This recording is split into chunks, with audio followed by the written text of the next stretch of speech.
Hello, hello. Mukluk, you ready? We're live now.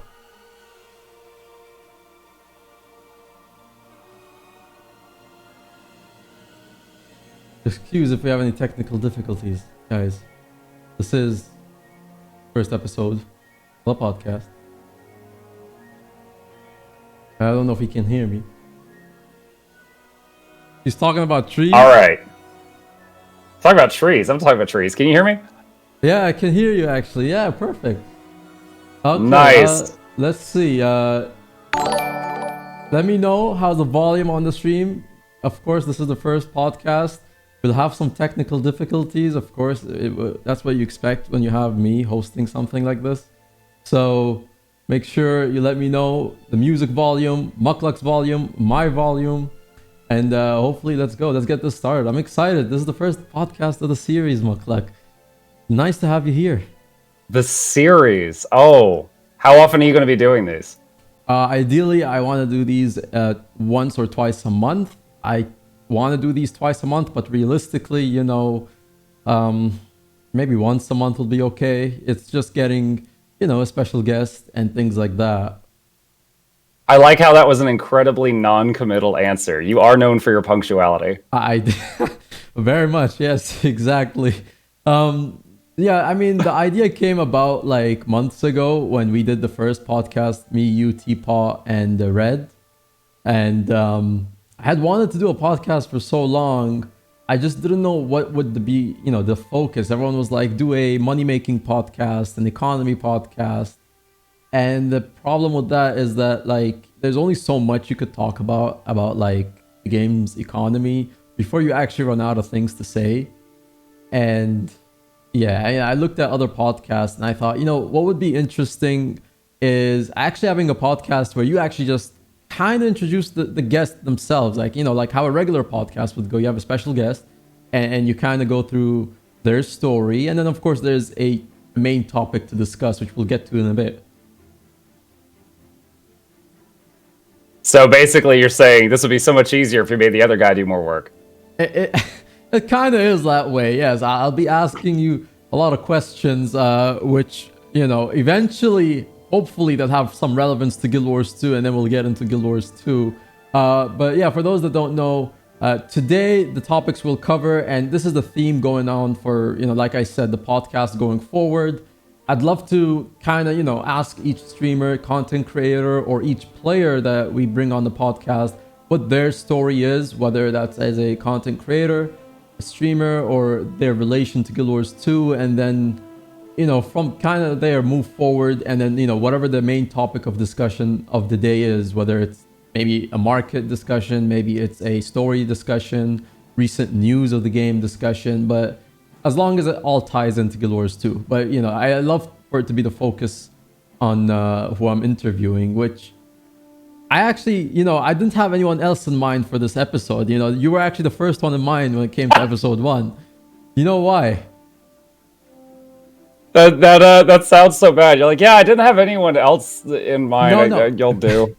Okay, maybe I didn't say that like in the best way, but like, okay, there's a reason why I chose you as a special guest. So I was thinking of like, who can I interview that has well, first of all, a big guest that we can bring on for the first episode, right? So, go out with a huge episode, and at the same time, someone that's kind of unique in a way. And, there was, of course, the other streamers in mind. You got, Mighty Teapot, you got Wooden Potatoes, helping. I was actually waiting for you to take a breath so I could say, and then after Mighty Teapot didn't pick up your call, you came to me. No, no. I mean, it's honestly, I kind of wanted somebody who has a unique story, and you actually do have a unique story. You know that, right? Yeah, and you want to know what your unique story is? Oh, please tell me. It's the fact that you're the only streamer in Guild Wars 2 who has streamed consistently for 1,000 days plus. And that's what makes you different, because as a Guild Wars 2 content creator, everybody's almost the same depending on the game mode they do. But you're the only person I know that has so much commitment to his audience. I mean, I'm glad I got one thing going for me. I may not have quality, but I've got quantity, chat. No, we can. No, I'm sure there's quality. I mean, I've seen the sound bites that you do in your stream. Your audience knows how to pick those sound bites. Let me tell you. They do. It's gotten a lot more fun. We've got this thing where patrons that are helping me pay for things like what is it called, food. They are allowed to pick a soundbite, and it plays their soundbite when they first talk each day. And sometimes they'll wait for, like, in my mind, the worst possible moment, and then they'll do it, and then it's usually clip worthy if they line it up right. You've had to actually mute those sound or disable them when you do giveaways, right? Because there's too many of them going on. Well, I disable the one. So there's the patron noises that I just mentioned, and then there's like the drops that are like songs and stuff like that. Those, yeah, I have to turn those off sometimes because people get out of hand. And we've got such a big library of them at this point that occasionally we have like one guy that's like rich with Monopoly money who comes in here, and then he's just like queues up 10 minutes of sounds, and I'm like, oh, okay, we need to pause this. Nice, nice. Yeah, I mean, you recently, I mean, I guess, this is, of course, it happened a few days ago. You actually did celebrate your 1,000 days as a streamer, consistently streaming since day one and everything. How was your stream the other day? I managed to tune in for maybe a little late at my time, but how was your stream overall? Dude, it was insane. So there was like 4 or 5 different people that rated me, and I'm grateful to all of them. But the big thing was that Carnage. I don't know if you know who he is. He's got like 3 million followers on Twitch, and half of the stuff in my YouTube and Twitch is literally emulated around him. He's a family-friendly streamer, and he streamed 2,000 days in a row years ago before he took a break. His wife was like, "You're taking me on vacation. Stop it." So he stopped after 2,000. But he rated me on on Thursday, the day of day 1,000, with 13,000 people. And the most people I had ever had in my channel was 1,500 on my last birthday. Mm-hmm. And my average, like, to really put this into perspective, my average is 200s on a good day, 300. So I suddenly had 13,000 people in here, and I was like, Mukluks, mother, let me run. I was trying so hard to like be entertained and not have a freaking heart attack. But got a bunch of new follows. So like that was awesome. It was very much a senpai noticed me moment. Like, I very much look up to this guy. Yeah, he's like, yeah, I heard you're having a special day. Here you go. You've mentioned a lot of times on stream that was like the person you kind of like as a streamer who you look up to as another streamer, and he was basically that for you, right? So it must have meant a lot, the fact that you also got some recognition from the same person that you love to kind of like, get into the same kind of footsteps and how you want to present your stream as well. Yeah, it's like he is kind of proof that what I'm trying to do can work on a big level, So he's consistent. I mentioned the 2,000 days. He does family friendly content. He streams every day. He swaps. I mean, he's a variety streamer, which is one of the hardest things to get into on Twitch. I primarily do Guild Wars 2. I'd say at this point I'm like 2/3 Guild Wars 2, 1/3 variety. Mm-hmm. But he retains this massive audience, and he switches games like every 3 days, which is one of the hardest genres, I think, to retain an audience on. Yeah. But I think something like that, it eventually, once and I think for you as well, you've started to develop that kind of like amount of, the viewers who will tune in, like, like no matter what you play type of thing. Like, you've started transitioning into that role where you can, play another game, and, of course there'll be a viewership drop from those who mainly know what you play in Guild Wars 2, but you've been able to now consistently raise even the average of viewers who will watch a variety stream, right? Yeah, so I'm going to round these numbers to make this easily explained. But the first days that I'd be like, all right, guys, I'm going to do an hour of variety at the end of the stream. I'm going to swap over to, lately it's Valheim, but there was a period of time where I tried many, many different games. And so I'd do like 4 hours Guild Wars 2, 1 hour of something.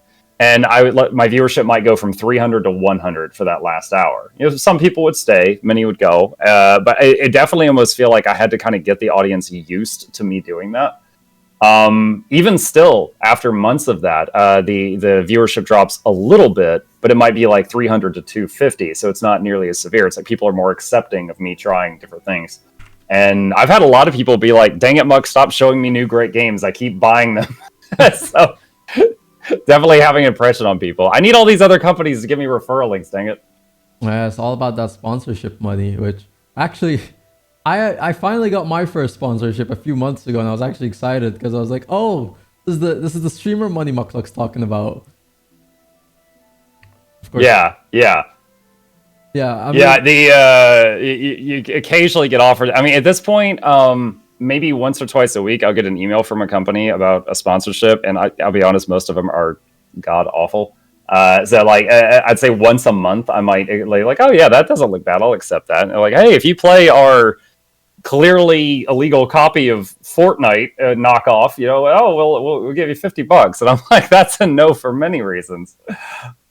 Yeah. Well, I think it's also like when you, and this is I think something a lot of people as content creators in general, they don't really realize that you don't have to say yes to every sponsorship. In fact, if you say yes to everything, you kind of leave yourself open to be like, oh well, you're easily able to, get influenced by such things. Where if you stand your ground and say this is not worth my time, there's a bit more respect towards that person who's saying, well, yeah, they don't look like they're very, they need this kind of thing. Well, yeah. Well, plus these companies talk to each other. So, like, let's say you think you're worth, $100 for a sponsored stream segment, and then some company's like, "Hey, we do it for 50," and you're like, "Okay, sure." Then that company will tell others, "This guy will work for 50," and that's a very simplistic way of explaining it, but they do communicate with each other. So even if you don't want to do it, you don't want to burn a bridge. Like, you don't want to be like, F no, you just say like, oh, I'm not interested in another one at this time, but thank you. Like you don't want to burn a bridge. You don't want them to be telling other people that you're just like a jerk, stuff like that. Yeah, that's true. Or that you're cheap.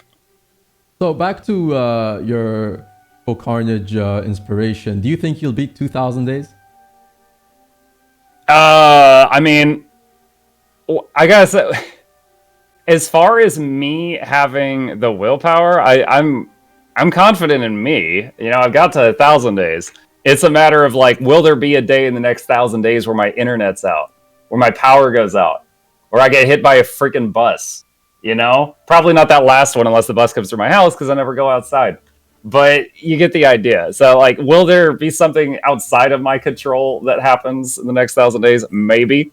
But I'm not breaking the streak on my own accord anytime soon. Okay. So you do strive to keep this going. Okay, I see that. That's the really... Yeah, my chat's saying hospital stream hype.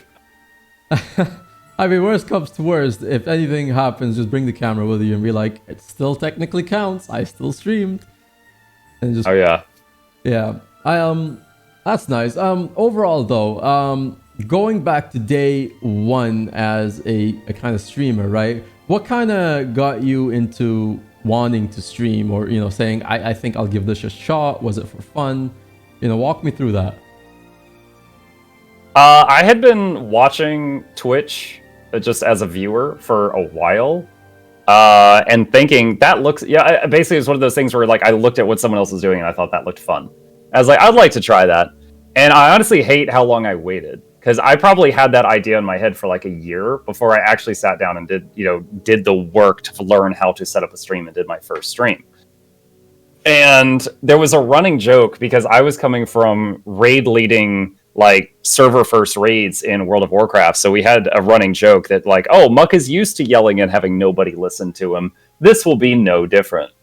So it wasn't a big thing. And then, so like even on day one, like you look at some streamers on their very first stream, they might be shy, they might be completely quiet, they're just sitting there drooling out the side of their mouth playing Call of Duty. They're not talking. I didn't really have any problem with just talking to empty air, even from the very beginning. Like, okay, guys, today we're going to be playing Divinity Original Sin 2, going to be playing this lizard guy thing, whatever. It wasn't difficult. That part of it wasn't difficult for me. And then on my day one stream, I got raided by a guy. I didn't know what raided meant. in chat, it's like, Billy Bob has rated you for 30 people. And I was like, I have no idea what that means. But suddenly there were people talking in my chats. It's like, hi. And I was doing my best to talk with them. I was so new, I didn't even ask them to follow. I had 0 followers. I freaking should have asked them to follow. It was so much fun just chatting with these guys that that was when I got bit by the bug. I was like, all right, I'm doing this. Now, that gave me a very false first impression of Twitch, because for the next month I had 0 viewers, which is a lot more normal experience on Twitch. But it was fun enough that it kept me coming back. Nice. And for me, honestly, I wish, I don't know, like when I started streaming, I had already kind of built, not a following, but I'd say people knew of me a little too much after doing those podcasts with Wooden Potatoes, and then Nudika made a show part of That's when I first heard you, rich boy.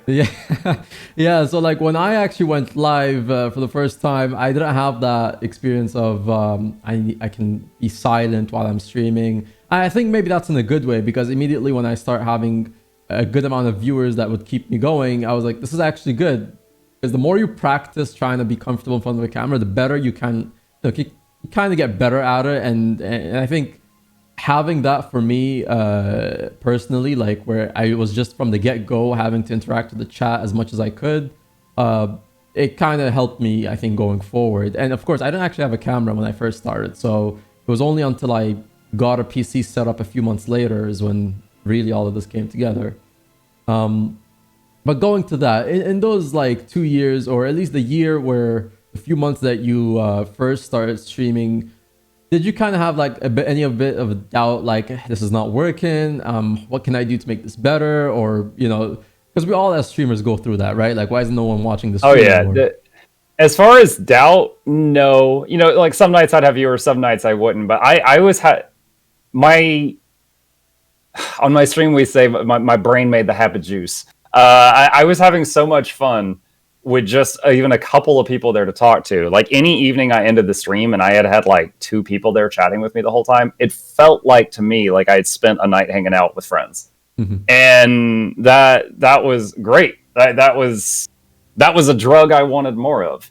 Now, as far as like, did I want to improve it? Oh God, yes. Like I remember every single day for the first month, I tried to do something like, add a follower alert, add a banner at the top of my page, make a logo for Twitch. Yeah, I was trying to every day be able to be like, all right, this is better than yesterday, and then just continue on like that. But yeah, absolutely. I was constantly trying to improve it. Yeah. It's actually one of the things that I feel like you watch all those streamer tips before you start streaming kind of thing, and a lot of it really, they tell you like, well, make sure your production quality is as good as you can make it be. Don't go overboard in the sense of like, if you can't, for example, string the funds to do something. I feel like that's something a lot of streamers kind of lose sight of, is where they spend more money than they have to or should, or even in the sense where like they maybe should not be putting money yet into the thing if it's something that will cost them something in real life. And that's something I've noticed a lot of people do. Like you'll have a channel with a lot of production value and everything, and there might not be that many followers or viewers, and you're kind of wondering sometimes like, is this going to be affecting them personally, or are they fine? Because I know for some people it's fine, it's a hobby. If it doesn't work out, it's still something fun to do and learn. Did you have any of that stuff where you were like, putting up certain budgets for yourself and hoping that you can reach those budgets? So when the first 2 years I streamed, I was working a full-time job, and we kind of called this my full-time hobby. And my night, although I streamed every day, early on it was like 2 to 3 hours a night. Now it's a lot longer because I do this as an occupation. But I was like, I'd go to work, come home, hang out with my wife and kid. My kid would go to bed. My wife would go do her thing, and then I would start streaming. And as far as the budget goes, I made myself kind of a personal rule going in. I wasn't going to spend money on the stream beyond what I made from the stream. So like very early on, I was like, gosh, my microphone and camera suck. And I wanted to replace them, but like I wanted a $100 webcam to get a decent one that I wouldn't have to replace for a long time. And so I was waiting until I made at least $100. Now, for those of you who don't stream, making $100 after starting with 0 viewers, that could be 6 months. That's a long time. So it was many months of me sounding like a tin can on string before I swapped that out. And I'm not saying that's the right way to do it. You can absolutely spend more money going into it as long as you are okay and have recognized the fact that it may be a very long time before you get that money reimbursed back to you. Yeah. With Twitch, YouTube, if you have a bunch of views, you get advertisement revenue. On Twitch, ad revenue is almost non-existent.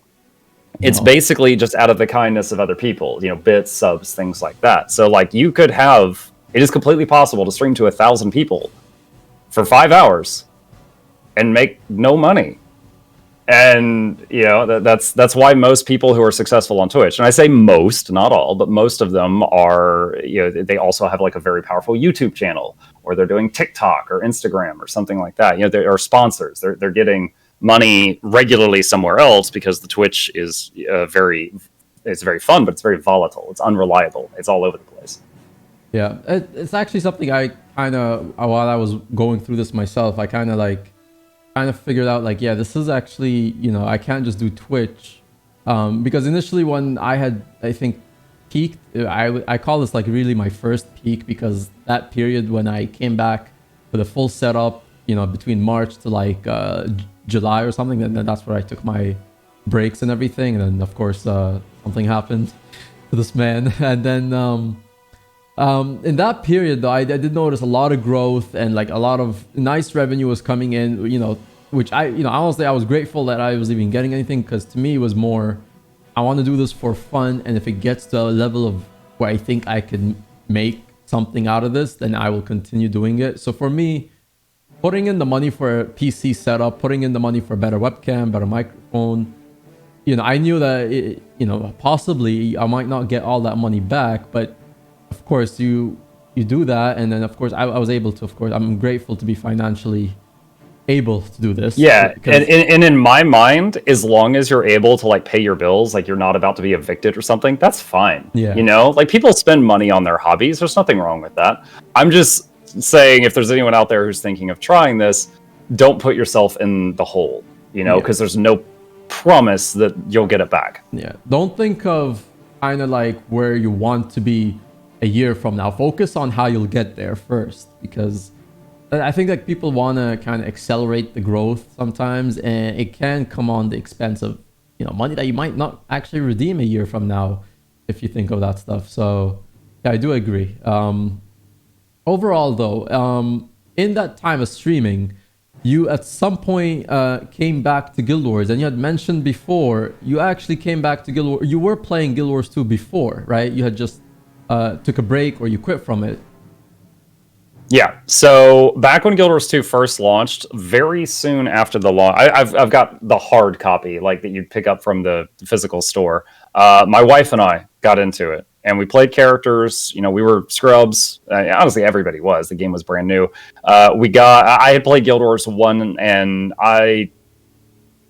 there's a lot of people that are like, oh, Guild Wars 1 was God's gift to games. I very much like Guild Wars 2 more than the first one. But the first one was nice. To me, as like I played through the campaign, it was like I read a good book and then I put it on the shelf and I was done with it. But so I got Guild Wars 2 and we played it for a few months. We got to max level. We got bored. I think I might have gotten hooked on WoW or something, and we stopped. So I had a max level character 8 years ago, but I just kind of stopped playing the game. And then 2+ years ago, one of my friends sent me a video, and it was from Wooden Potatoes, and it was called the Million Minion Reaper build, and it's still on YouTube if any of y'all want to look for it. And it was a Necromancer build that abused the Rise skill before it was nerfed, and you could literally get dozens and dozens and dozens of Necromancer minions. And he had this video of him and like 4 other Necros in PvP, and they had like hundreds of ankle-biting minions running around, and I was like, that looks like my jam. Like, you guys know I always play like Ranger and Necro. I'm all about the pet classes. And that video made me come back to the game. I didn't know that had already been nerfed. I literally came back to the game to play a build that wasn't even in the game anymore. And I didn't find out for months. But by the time I figured it out, I was so enthralled with the game again for other reasons that I was totally fine with that. So it was a wooden potatoes video that got me here. Nice. So eventually, when you took your break, you said, was that before Heart of Thorns? Yeah, it was like a few months after launch. So it was like in vanilla. You know, there was no living world, no expansions or anything. Yeah. Like this was when there was a PvP map where half of it was underwater, and I would get down there on my engineer and make the floaty turrets, and those turrets would kill everybody because Yeah. turrets were actually good. Turret build used to be the thing. Sadly, it's not. Rangers running around with spirits actually walking behind them. Yeah, I miss those days. But okay, so overall though, when you started streaming initially, and of course Guild Wars 2 had been long kind of like on the back burner at this point for you. What made you want to come back to Guild Wars 2 during your time, either personally as a gamer or as a streamer? What made you think that, let me give this one more shot again? Well, so I had already been streaming for a while when I came back to Guild Wars 2. It's like when I came back, I made my Necro and I named it Mukluk Twitch because in my mind that was free advertising. And when I came back to it, you know, I had 8 years of birthday presents because my account was so old. And I had been streaming RPGs, Divinity Original Sin 2, Divinity Original Sin 1, Pillars of Eternity, like almost if anyone here is not familiar with those games, those are games that are like almost Dungeons and Dragons rules, you know, swords, magic, fantasy. Some of them are turn-based. So I was doing lots of different RPG stuff. So, you know, this is an MMORPG. It's not a huge step away from that. So my audience, which might have been, you know, average viewership of 10 to 20 at that point, came with me over here. And then I just got really, I just like fell in love with the game all over again. Like to the point that I streamed it every night for almost 2 years, you know? So I just got the bug really bad at that point. And then it was during that time period that I, you know, made my first guide, and then I got kind of hooked on making guides. Up until then, my YouTube, I made such a mistake. If I could do it all over again, I was just uploading my VODs to my YouTube channel, and then there was a link that came back to my Twitch. I was literally, my YouTube was such low effort trash. It was just like me just trying to get people to come watch me on Twitch. I wasn't putting any effort into YouTube. But then when I started making the guides, that was when everything really blew up. Yeah, yeah. And at that point, you had been, what would we say, like a little over a year from streaming, right? Like when you made your return to the game. Probably 6 months to a year, something like that. 6 months to a year. Okay. So initially, wait, you were one of those, don't tell me, you were one of those Twitch streamers who would just upload the entire VOD to YouTube? If you go to my YouTube and then you like just go to the oldest videos, it's literally like 5-hour long VODs. Like I for some reason it made me happy to collect them. But of course, like even now with how big I am now, you go back to those, they've got like, you know, 7 views. Like it was not worth the effort I was putting into even uploading them. But occasionally, like each year on the stream birthday, we'll go back and watch the first 5 minutes of my very first stream, which is an absolute train wreck, and we'll just laugh at it. That must be a huge difference from where you are now. Oh, dude, it sounds like I'm on a tin can and string for a microphone. I'm sitting here I'm like trying to get OBS to work for 5 minutes and just sitting there silently. That's how the video starts. We had a question from Sam. Were the VOD days happening when Muck had a regular job and no time to video edit?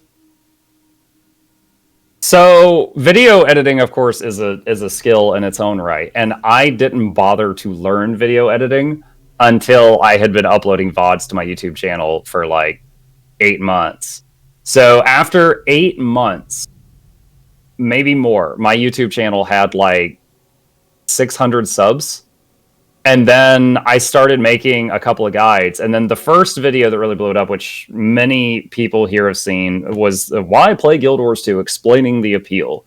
And it was just me basically making a commercial for the game. And I had just gotten a referral link for Anet. I was trying to, you know, really work that referral link. So I had a video saying, oh, you would love this game. Here's why. And also use this link. And that video took me from like 600 subs into the thousands very quickly. Mm-hmm. And that's when I started making my first pennies, and I do stress pennies, from YouTube, because you don't get anything until you pass 1,000 subs. Yeah, I mean, I have reached 1,000 subs recently, and I still have to work on the watch hours, which I was like, wait, that wasn't there before. They've changed the rules for monetization multiple times. There's a few people that I've read about that they were monetized and they had evergreen content, like, guides where people just keep coming back to it, and they just stopped putting any effort into YouTube years ago, and they were just it was just like a small couple $100 paycheck that would come to them each month for no effort. But then the monetization rules changed and they're no longer monetized, and so they would have to actually like get back into the game to be able to get monetized again. It's like, oh, that sucks. YouTube keeps raising the bar. That's yikes. Yeah, I mean, I still have a long way to go. I've also kind of tried to invest a little bit into my YouTube. I wouldn't say like it's where I want to at now, but I do have the same kind of mindset of like, you need those videos that you know that's like people all need to see that video, the must see, whether it's in general game knowledge, how to make money in certain ways, because I feel like the way that you've kind of struck with the guides thing, it's a gold mine, right? People need to know how to do something, and there's like maybe thousands of videos or hundreds of videos of guides in Guild Wars 2, but as long as you're someone who's consistent, then people will eventually just stick to you. The same way as, people go to Teapot for his guides, the same way as people go to Wooden Potatoes for whatever he has to say, and he has a lot to say usually. Yeah.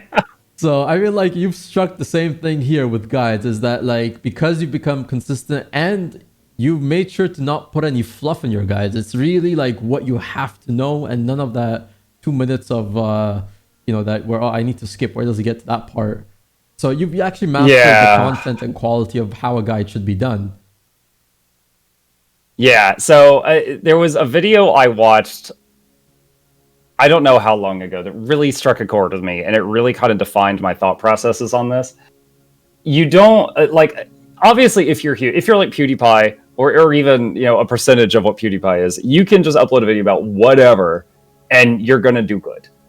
But if you're the average YouTuber, you want to have a video that's not just a one-off. Like a video that where someone watches it one time and then they don't need it or ever think of it again. That's not my goal. My goal is make something that is either educational enough or funny enough that someone might have the urge to come back and watch it another time. Like maybe it's like, all right, I'm working on making legendary weapons. I can't remember what the next step is. I'm going to go watch Muk's guide again. Or, oh man, I remember that really funny time he made fun of firebrands. I'm going to go watch that again. That kind of thing. Yeah. There's a few things on YouTube, or on the internet, I should say. One, well, this is a family-friendly stream. Another is music. Another is guides. Those things can keep bringing in views for like years down the line. So the more guides you got, or music you got, or you got, the more passive income you can get. Nice job. I see that job. Funny enough, actually, we do have Iron Maiden in the chat with us today, and she's actually someone who's been very successful, of course, doing a lot of guides too. So, there is kind of like a pattern there as well.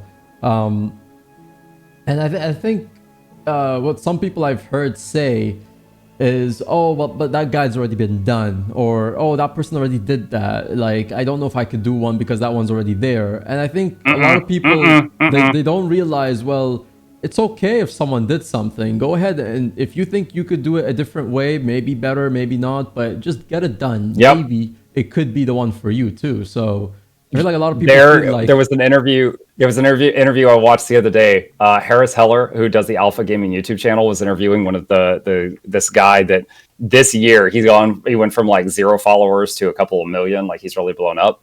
And he interviewed him and asked him what his strategy was, and he called his strategy the yoink and twist. And that sounds bad, but hold on. And basically, he steals someone else's idea and just does it with a twist. So if you were to translate that to Guild Wars 2, that'd be like if I saw another content creator do a video on how to make a legendary weapons, and then I might look at that and be like, you could do this in half the time, and then I just remade the video but did it in 50% of the duration, so you get the information faster. That's yoink and twist. So no, if you can read it, like some of you might have seen my get to the point guides. There's already guides on every raid boss. Like the raid bosses came out like 8 years ago or something. I don't know, not quite that long, but a long time ago. There's already guides on all of them. And I even kind of made a light jab at them. I started well off. I was like, my name's Mukluk, and I hate most raid guides. They take 10 minutes to give you 2 minutes of information. Let's get to the point. And then I just machine gun through it as fast as possible. Like, I don't go over every freaking, and this attack hits you for 0.4% of the attack damage ratio of the boss's defensive power. Like, no one needs to know that. Just, this hits hard. Don't get in the red. That's all you need. That's all the average Joe needs. Yeah, I've seen your guides get to the point for raids, and honestly, like, not gonna lie, like when I got into recently, I started raiding again. Like I actually just searched up your guys. I was like, I know Mukluk does shorter guides. I'm just gonna watch that, and it's legit like 3 minutes, and I'm just like, honestly, that's all I needed to know. That's it. Don't do this. Don't do that. Don't get hit by this. Jump in here. Okay, I'm good. Let's go. Exactly. I remember I got so much crap from the tryhards on the Karen video because near the end I was like, also he does this thing where he summons a donut. I don't think it even actually does anything. Just don't stand in it. Click these links, and then I just ended the video. And people were like, "Oh, the donut! How could you disrespect the donut? The donut hits you for 75% of your damage on leap year during a full moon and midnight." And I'm like, "Dude, shut up! No, dude, I think I've killed this boss 10 times, and even I still don't know what the donut does. So it doesn't do anything. Don't worry about it." Yeah, I mean, just don't stand in the donut. It's a simple rule. Donut bad. Exactly. But yeah, I mean, overall though, yeah, it is. I feel like something that people kind of go like, I don't know. Should I do it or should I not do it? So in the sense of like, maybe this is just something to say to your stream, to say to my stream, kind of just do it, right? Like just get it done. Who knows what it could do for you in a way? Not just guys, any video you want to do actually. Yeah. I mean, you can make any video. I mean, if the video is just like, my personal review of my thoughts of BlizzCon, you can. It's going to be a really easy video. There's going to be 100,000 people doing the same video, so just recognize that it might be more for your own joy than for the fact that you're going to get a lot of other people. But yeah, there's you're talking about guides. There was one recent thing I saw recently. This heartwarming story for you. There was this guy, and he's a grown man now. Apparently, he didn't have a father figure in his life when he was younger, and he's got a YouTube channel now. And it's called Dad, How Do I? And the whole channel is like, how do you unclog a sink? How do you change a flat tire? How do you change your air pressure? How do you fix your hot water heater? How do you replace a blown circuit breaker? Stuff like that. It's literally he is making bank off that. And the whole channel is just like, how do I fix crap around the house? Yeah, I've seen that video. Yeah, I think they shared. He's even been multiple times shared on those pages on Instagram too. Yeah, and in all of those videos, evergreen. People are gonna like a year from now. Some guy's gonna need to know how to change a flat, and he's gonna hit that video. Yeah, it's actually. I think also that kind of brings some of it to it, right? You got to think of something. While you can do fun things, you do need something that kind of like, okay, are people gonna watch this a year from now, kind of thing? Is this something people need to go back to at some point, right? And I think eventually someone needs, if you're trying to make it as a streamer or content creator, you kind of need to have that bit of your bread and butter, right? Like the videos that people are going to keep going back to and just rewatching, and eventually they are a slow climb, but eventually you notice that those views start raking in, right?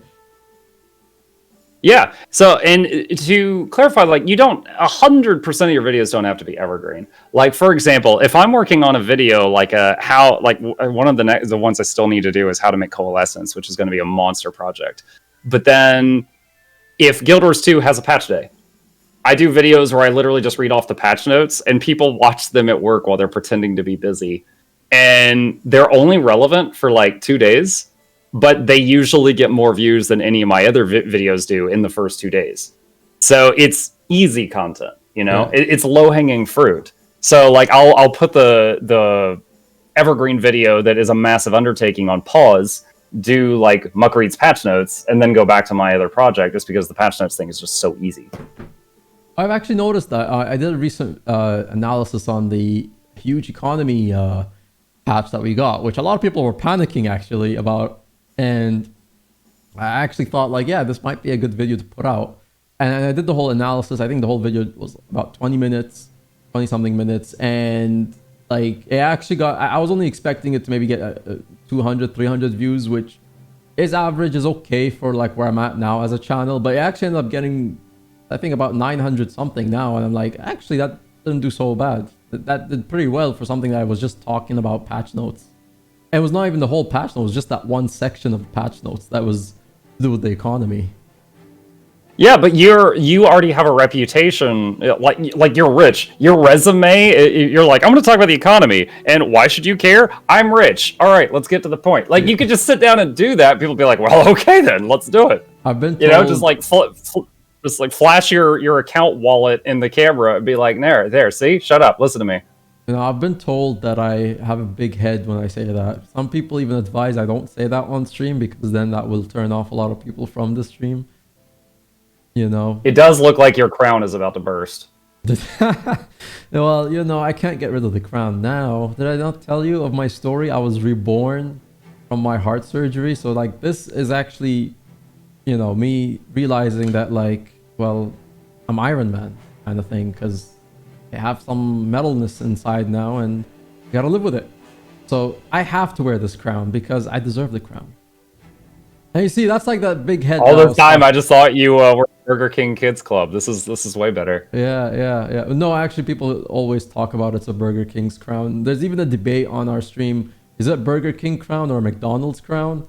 And keep telling people, if you love McDonald's burgers over Burger King, then you're dead to me. But you can't not like Burger King over McDonald's. I'm fine with Burger King's burgers, but their fries are very subpar. Do you accept that you'd say critique? McDonald's fries over Burger King fries, right? All right. Yeah. I guess we can put our opinions on Evian water aside and meet in the middle on this fast food debate. So okay, that's the one thing we can agree on. I like. I do have a question though. Did you actually finish the Evian water bottles that I gave you? Yeah, I mean, it was easy to grab one and go. So yeah, my wife and I we finished the thing, but it truly, in my opinion, tasted like just tapped from the fridge. But I was just like, well, you know, it's already in a bottle. Let's just grab it and go. Well. Yeah, we downed them all. But no, I mean. Is this where you offer me the antidote? Well, no, I mean, I was just, you know, I just want to make sure. You make sure it was like ice cold when you drank the water. You know, I have to ask because maybe you didn't do it right. I didn't do it right. Oh my god, it was fridge cold. If it was ice cold, I would need to chew the water. Okay. Okay. Well, just making sure. You know what? Next time I'll send you. Maybe I'll send you something from Dubai next time. You know, maybe that will work out. I have to pay for shipping though. I'm drinking water like it's not that good. Guild MM, you didn't do it right. I'm just saying, man. It's just, I don't know. Someone told me that like tap water tastes the same, and I refuse to believe tap water tastes the same as filtered water. Well, I said my fridge tap water. There's a water filter built into the fridge. I don't know. It's not like from the sink. You know what? So here's the thing: why people say like, why are you used to drinking, you know, bottled water? Because here in at least in UAE, we don't have tap water. It's not a thing here. We don't have tap water connected to like a water tank or something. Like it's legit. You drink from a bottle of water, or you get like jugs of giant waters that you store in your storage closets or something. When you live in a country with fresh water, the tap water tastes good. Yeah, that's not in America. Let's just be honest. Steel Seed says, I'm waiting for the guide on how to drink water now. Well, honestly, you could do that. You know what? I'll send you water and you review it and put a guide on that. That's content for you. I'll just like tilt my head back and then hold the bottle above my eyes and just like squeeze the bottle so it all just hits me in the forehead, and then just have a clip of you being like, you didn't do it right.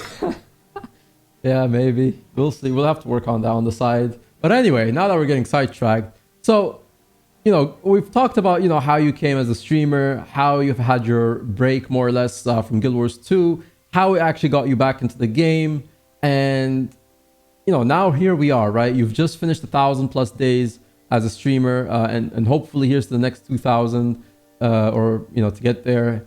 And now we're literally just months away from an expansion, right? More or less.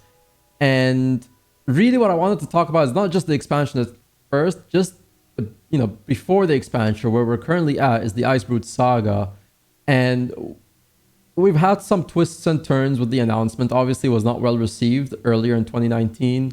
And then when the Icebrood Saga started to unfold and the story started to get very interesting, and I feel like just when it was hitting its peak, we got cut off with the fact that, they're getting ready for the expansion and the story is not going to be what it was supposed to probably have originally ended.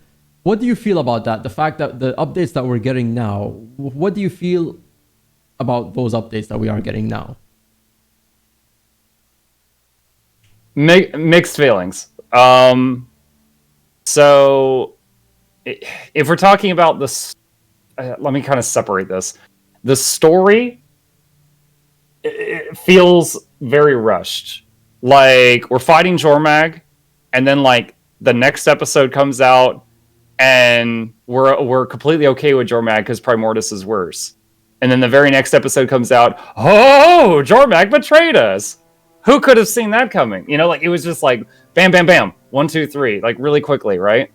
It's like that was just kind of like, okay, so the story, it feels like I get what they were trying to do, but it did feel extremely rushed the way they did it. But okay. As far as putting it into practice, dragon response missions. I've made this opinion public before that this is no secret to anybody who frequents my channel often. I love Guild Wars 2. I love ArenaNet. I'm going to say this as constructively as possible. They have a history of when they think they're done with something, just putting it down and saying, I don't want to play with you anymore. Dungeons, raids. We recently celebrated 1 year since Wing 7 came out. World v World, PvP. Then they made strike missions, and I was just starting to have fun in strikes, and then they announced Dragon Response missions. And my first thought was, oh no! I love strikes! Because when they announced something new, the old thing is maybe dead. So I was really worried when they announced Dragon Response missions that that's the death of strikes. So I tried Dragon Response missions, and they're fine. I enjoy them. Like, it was fun, but they were very long, and the rewards, like imagine it's like if I could do a strike and get 3 gold, or I could do a Dragon Response mission and get 3 gold, but the DRM takes 3 times as long. Why am I going to do that more than once?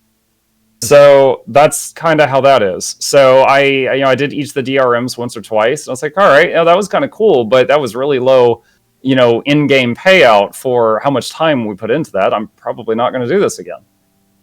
So that's how I felt about the strikes and the story. Yeah, I feel like, like I actually love the story of the game, right? Because being an avid Guild Wars 1 player, I really enjoyed the whole lore and everything. And going into Guild Wars 2, sometimes it's hit or miss. I think like Guild Wars 2 still, in some places, do a good job of delivering on the story. Which, for example, the Icebrood was kind of like that. I feel like I enjoyed it. I know a lot of people still had mixed feelings with the story of the Icebrood.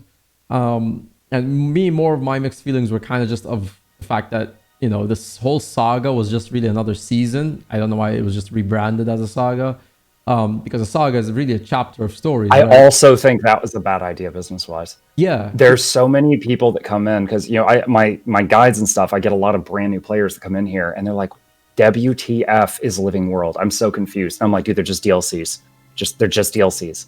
Like, calling it Living World, the Icebrood Saga, Dragon Response Mission, Episode 5, Season 6, Champions, Bram F's up again. It's a DLC. That's way too much. You're confusing people. Yeah. Like, that's horrible branding. Yeah, I feel like it's really, honestly, this is something I'll get into later, but the whole thing with the, how games have DLCs like Assassin's Creed or whatever, Cyberpunk or whatever game that comes out usually will have DLCs, and it's really that, right? These whole seasons are just that. They are just DLCs. But it's I don't know, the way I found it was like the story was getting interesting in the Icebrood Saga, and then all of a sudden, it gets cut off just when it gets good, just when like spoilers for anyone, by the way. So if there's a spoiler here, cover your ears for a sec. I won't try to spoil it as much, but you know, there was a confrontation, I will say, with Jormag, and something happened. Some people did stuff, and as spoiler free as I can make it. And just when that confrontation happened, we get these next few chapters, which I feel like is kind of like a huge downgrade. It's like as if it's not even the same season anymore. And I feel like it kind of just cut off all the momentum they built towards getting to that confrontation. I was actually disappointed about that. And I have not even done the strikes myself. So till this day, people keep telling me don't even do it for your stream because you're gonna hate it by the end of the stream. What, strike missions or dragon response missions? The DRMs. The DRMs. Oh, I would say like there's story in there. I would say do them each once at least. I mean, just once each, just so you can experience it. I mean, you said you love the story, but yeah, as far as like a profit savvy businessman like yourself, I don't think you would do it more than one time. But I think you should do it at least once. Just to suffer. Like like in the DRM where you're trying to save is it Genderin Fields right outside of Lion's Arch, which are burning. Marjorie is disobeying orders and like getting into a screaming contest with this other lady, and they're both trying to save lives, but one is trying to do it by the book, and Marjorie is not. And it was really interesting. I think that if you do like the story, you would like it one time through. Oh, okay. So there's a bit of it. But the overall thing though is the huge arc that was supposed to be built up to that in itself is not as. It feels like it went up to a peak and then now the peak just got deflated kind of thing, right? Yeah. I get what you're saying. Yeah. It's almost like now, and I'm not, if someone at ArenaNet watches this later, I'm not saying that this is what happened, but it almost feels like a different author picked up the pen. Like it's the same characters and stuff, but it's just like the mood just shifted so hard. Yeah, like that's kind of what I was trying to come out of saying is that like it does feel like it's two different seasons. It's not the same season, like this feels like a side story in a season kind of thing rather than the main season of its own, and that's kind of where they're falling flat for me. And of course a lot of people are kind of, I guess, a little mad about the fact that the resources are now shifted, but I think hopefully that expansion does deliver. I do want the expansion to deliver because that is going to be huge for the game in the overall sense. But it feels like, again, we're at that stage where everything is on hold and pause until they get to that expansion. And so we're feeling kind of like, not a content drought, but like, a very low effort, like you said, kind of content that will get us to the expansion. And normally you'd want to actually, in a sense, get people more excited about the expansion, not just keep them waiting and giving them just very low end, bits and pieces. And maybe they could have actually implemented the last few updates even better if they maybe just combined them into a huge update. Would have been better than just releasing it every 3 months or 2 months. Right. Yeah, I agree with that. Even those of us that have played the game for a long time, of course, are super looking forward to the expansion. And on top of that, though, I want to add in, don't forget about the Steam release. They originally said it was going to come out in November, and then they postponed it. They said while they work on End of Dragons. I don't know if that implies it's going to come out at the same time or afterward. I really, really, really, really, really hope they don't indefinitely shelf it like it's alliances or balance patches or alliances or whatever the forums are calling it right now. But the other MMOs, the Black Desert Online, Terra, the Star Wars one, whatever it was called, when those games launched on Steam, their populations nearly doubled. So, like, there's a lot of people that don't have a lot of money, and when they get in the mood to play something new, they go to the free-to-play section of Steam and they start flipping through there. If Guild Wars 2 was in there, I think we would get a massive rush of new players. Not necessarily people that would appreciate the new expansion, but just a massive rush of new players that would try it out. And I'm hoping that they do that at some point. I hope they didn't indefinitely shelf that idea, because that would probably be really good for the game, as long as they had a smooth launch.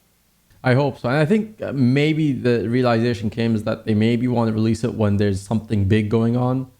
And that's kind of why maybe Possibly. I think maybe itself the decision to put it on Steam might have been rushed because it was a sudden announcement that was happening on Steam, and a month from that announcement, and of course when we actually got to the time where it was supposed to release sometime in November, they kind of pulled away and said like we're gonna have to rework something. So I do feel like maybe it was a rushed decision, but they do ultimately want to be on Steam in some point in the future.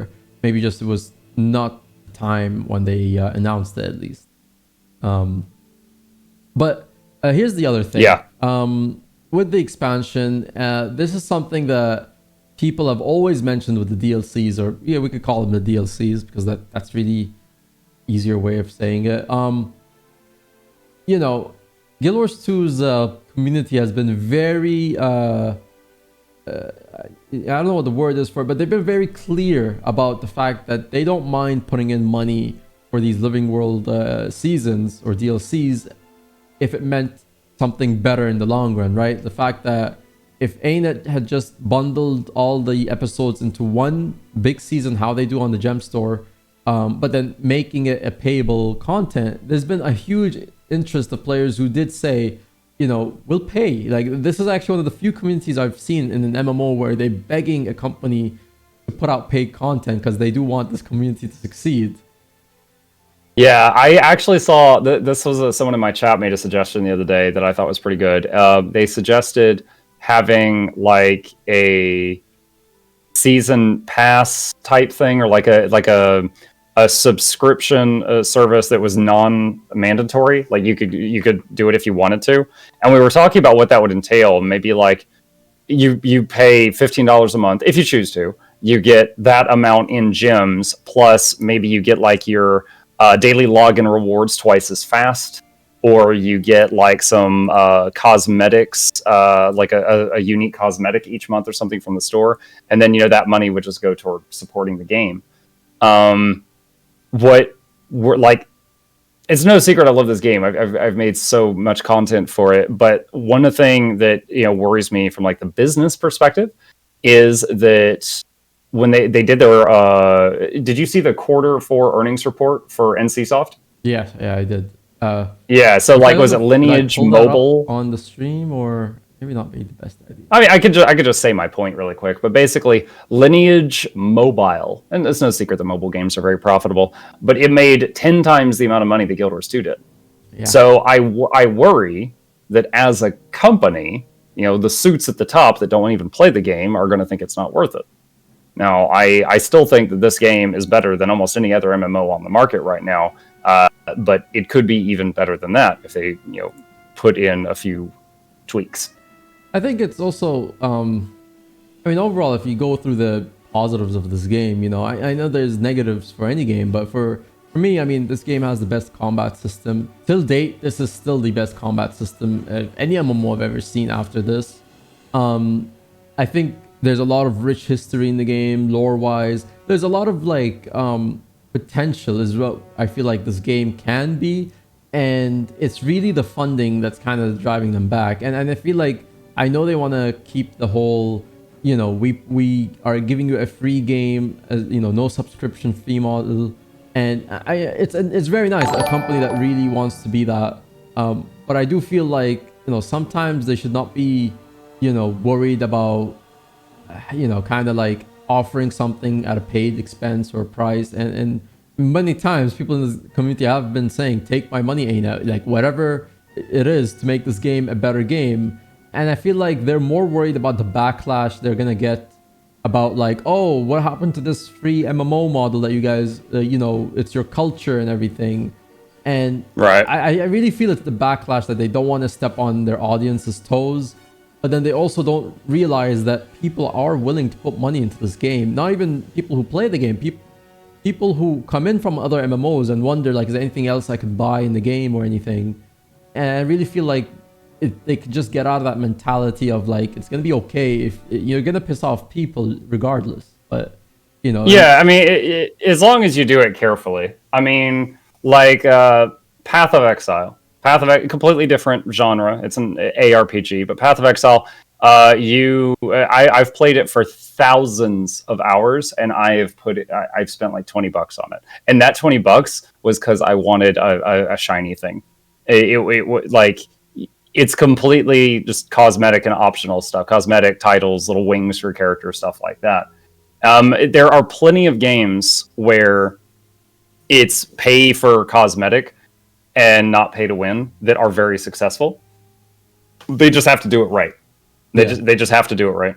I think they have a nice model. I think the gem store is okay for what it is, but yes, I think the additional stuff that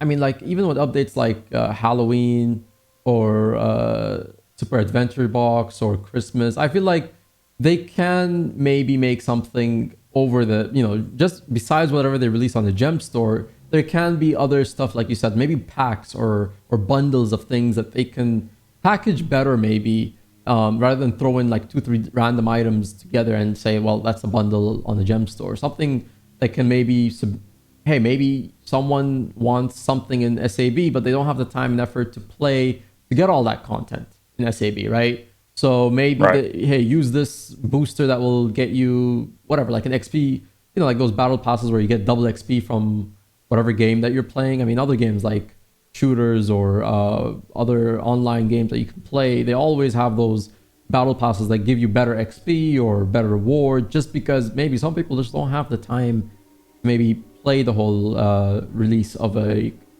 update. So I feel like it would do better if they implement those tiny things rather than just focus on strictly cosmetic. Yeah, I agree with you.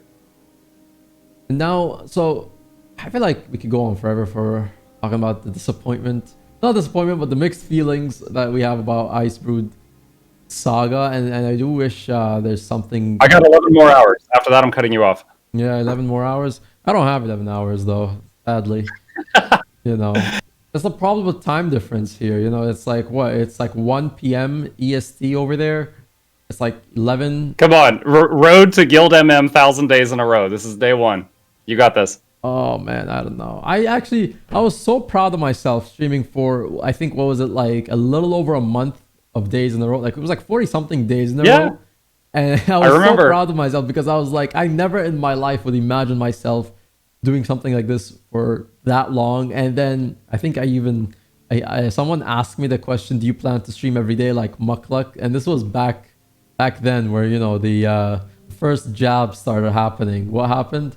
Someone asked me that question and I was like, no, I remember because you were like, yeah, you said I streamed 30 days in a row, Mr. Reliable. And then someone in your chat, because I was lurking, someone was like, yeah, get on Mukluk's level of reliable, because I was like 800 days. And then you were just like, aww.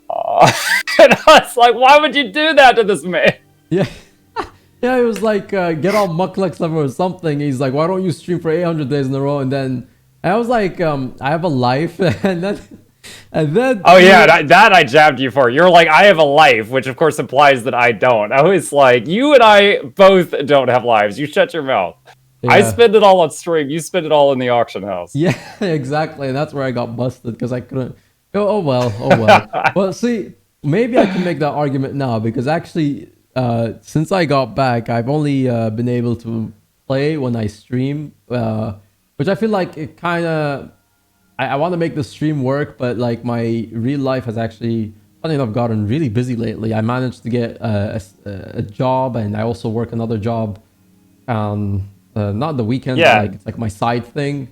And working for a bank is not really fun. I thought it would be fun. Of course, you work for a bank. Jesus Christ, guys, he works for a bank. Yeah, investment banking actually specifically, but like he shaves off the pennies and uses them to buy gems. I wish. We actually we have like long meetings and everything, and then I was telling, I was like telling people, I was like, how am I gonna stream? Honestly, how am I even gonna play the game when I'm not streaming? Because I genuinely like to play the game even when I'm not streaming. And then I was like, I'm just gonna have to make the decision and face it. Just stream and that's it.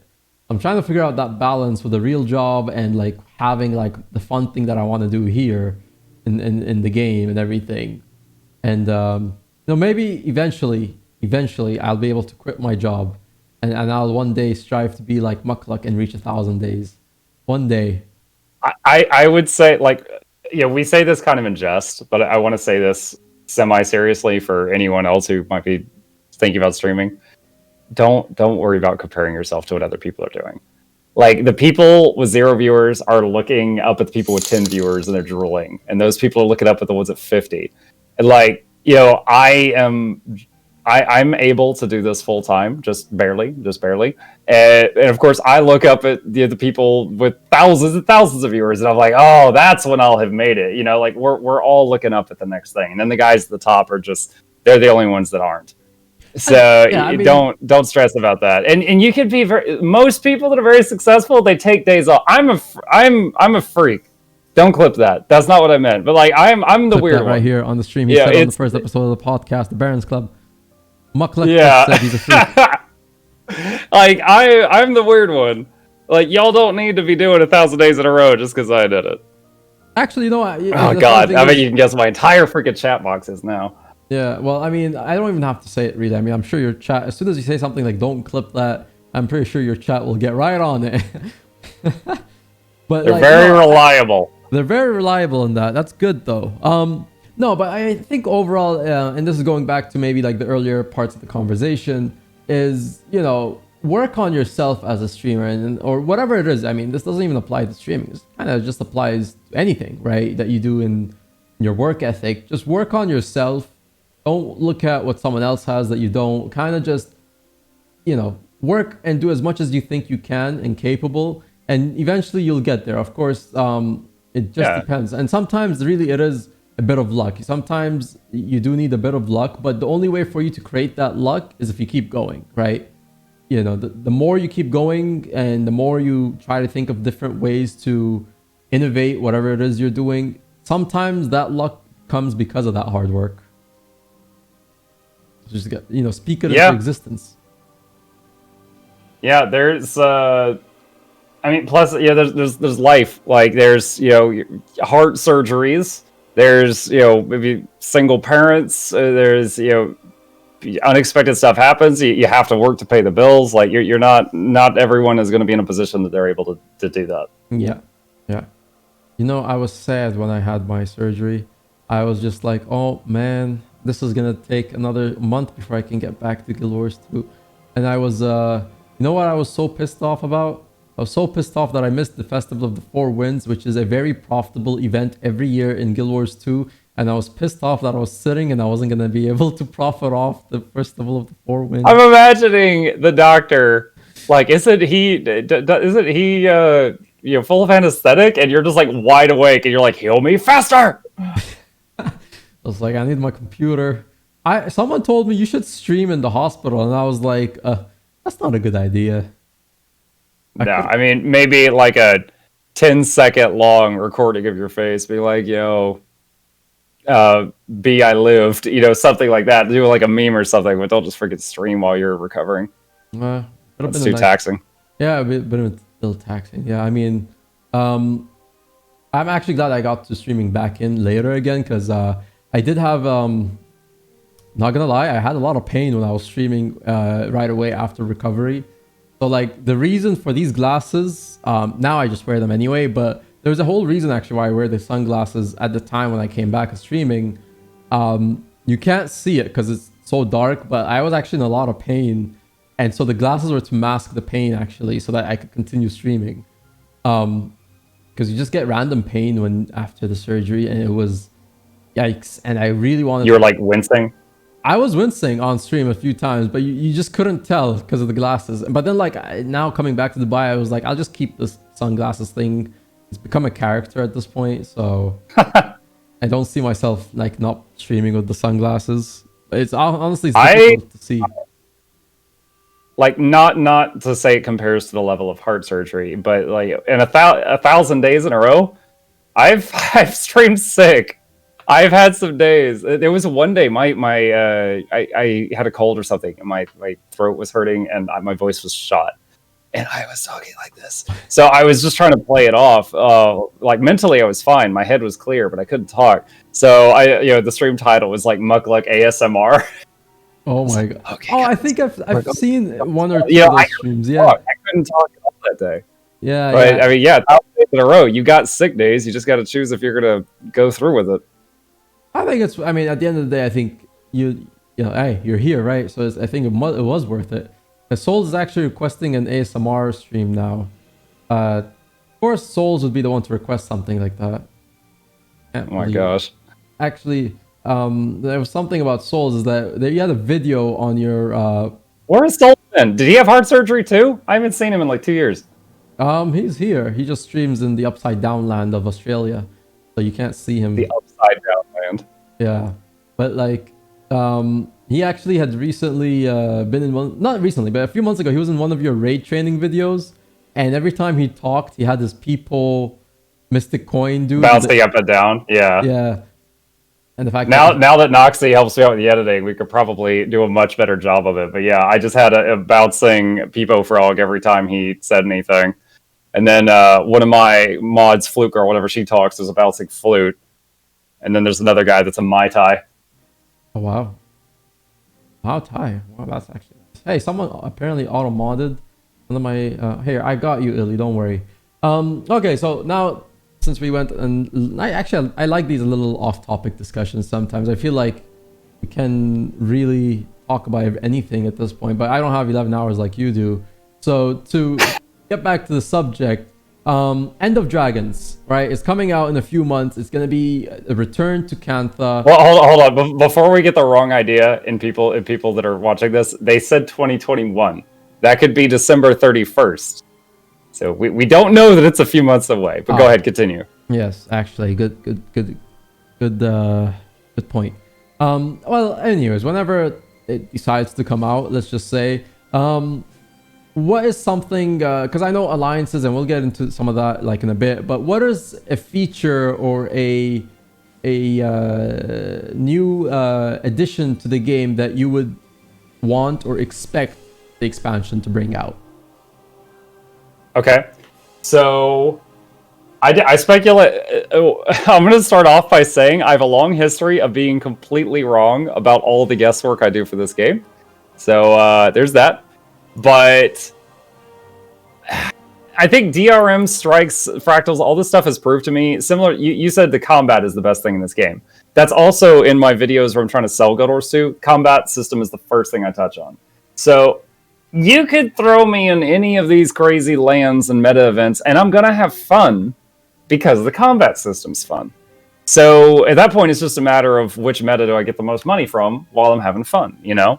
It's like Drizzlewood Coast, for example. So I don't really care about the new land. Like, yeah, make a new zone, but it could be anything. Whatever.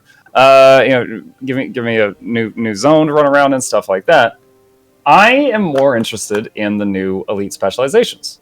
They've already briefly leaked that there are new elite specs, and of course they have a precedent of having new elite specs. For any newcomers here, we're talking about like how a ranger can become a soul beast or a druid, for example. And of course, new elite spec means new weapons. Now, they have never, ever, ever added a new weapon type in the game. Like, you know, the weapons that are in the game were always in the game. I don't think they're going to add like flails, lances, whips, something that's not already there. If they do, I'd be pleasantly surprised. I'd be like, yeah, you know, like you guys are going to be like, Muck, you were wrong. How does it feel? I'm going to be like, dude, I'm happy. Shut up. But I don't think they're going to add new weapons. I don't think they're going to add a new race. A new class is possible because they did add Revenant since launch, but I think it's unlikely because now there's 3 heavy, 3 medium, 3 light. I think it's unlikely they would add a new one. If they did, I want to see the Ritualist. I think the Ritualist has way too much to be confined to being someone's elite specialization. Yeah. But then, you know, elite spec comes with a new weapon type. Of course, most of y'all know that my main is a ranger. I just hope that whatever the new Ranger Elite spec is with its new weapon type, it's not projectile based.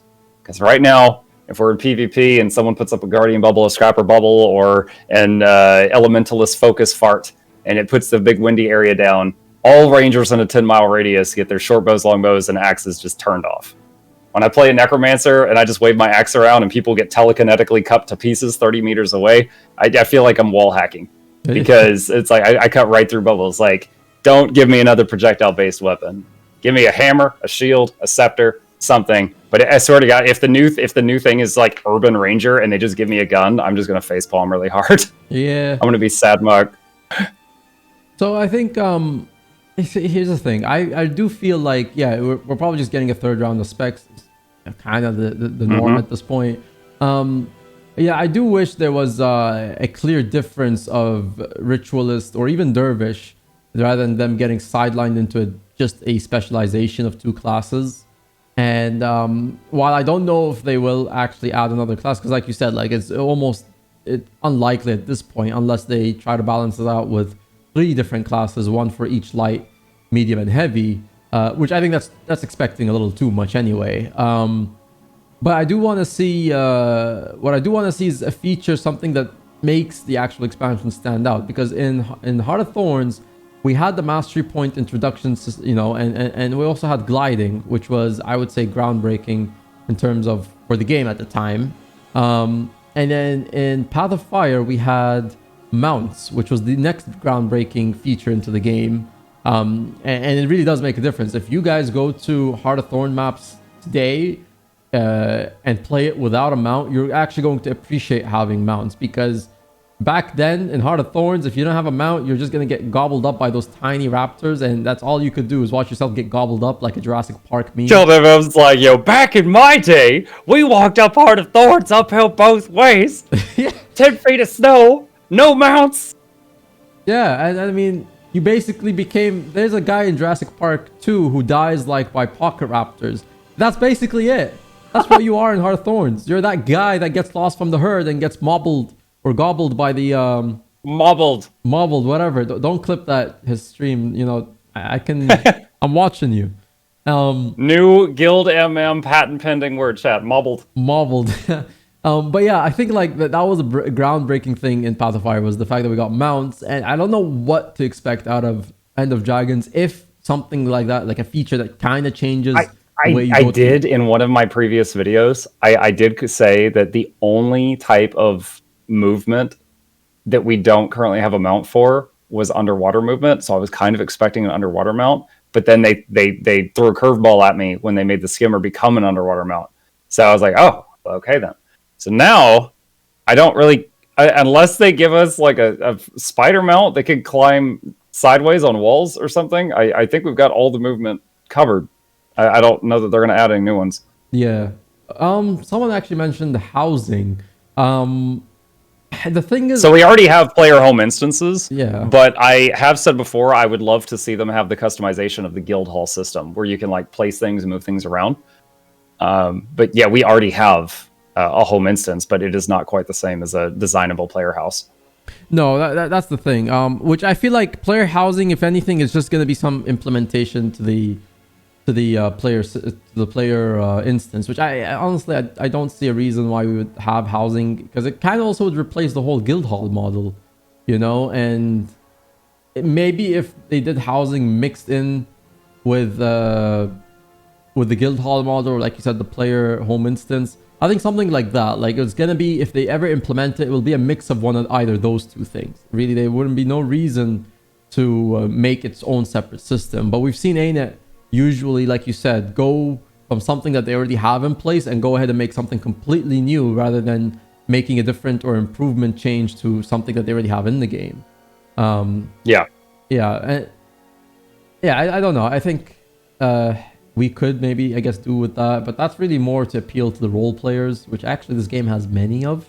I've noticed recently, being on the EU, actually, I've been enlightened by the fact that a lot of people have different endgame content, and role playing is one of them. Did you know that? I mean, I immediately think of Char, and I'm scared. But yeah, you do you. Yeah. This is a judgment-free zone. Judgment-free zone. Okay. Besides that, though, let's go back with a few points that I think we can knock out quickly. How many maps do you think we'll get with Cantha? Do you think we'll get 5 maps, 10 maps, 9 maps, 12 maps, no maps? Oh man, I mean, Heart of Thorns had 4, but they had many, many layers to them. Path of Fire had what, 5 pre-DLCs? I think I had 5. And then, of course, the Living Worlds had 60. So and then Icebrood Saga has 3 maps, but 2 of them were released in halves, so it was 5 releases. I would guess 4 plus based on the past. 4 plus, huh? I mean, let's see. I actually want to bring this up to people. So, Cantha Pillars 2 map. And I want to just kind of bring this on the actual podcast here. Just to give you guys kind of like an idea of the map system. Or how big that map is. If I can even find one. Okay, there we go. I think one of my most memorable... So I did play Factions, but it was, over a decade ago. I remember that shanty town. That was just like houses upon houses upon houses upon houses. Do you know what I'm talking about? Yes. What's it called? You mean like more in the city, right? It was like a city. There was like... chat's saying that's Canning. But yeah, it was like a ghetto built on top of a ghetto on top of a ghetto. So it was just like a 10-story ghetto. That was the most memorable place. It was a labyrinth. It was crazy. And it was like I don't. Other than all the other zones were just like pretty open areas, grass and stuff like that. But that shantytown, I remember that really clearly. Yeah. Well, to bring it to people's perspective here on the stream, I don't know if it's actually showing. I have to do this. There we go.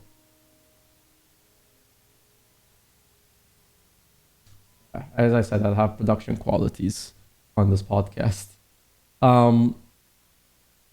Anyway, I don't know if people could see it. Hold up, let me see.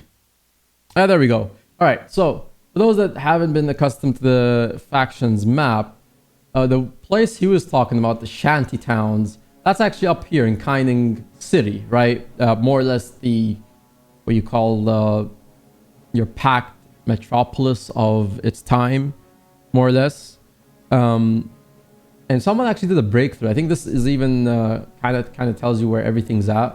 I feel like we might get 5 maps. I don't know. I feel like you could easily make the whole Kaining area, like the city and the outposts, all into like one huge explorable area, or 2 if they wanted to go that way. I feel like the Jade Sea will be its one entire map.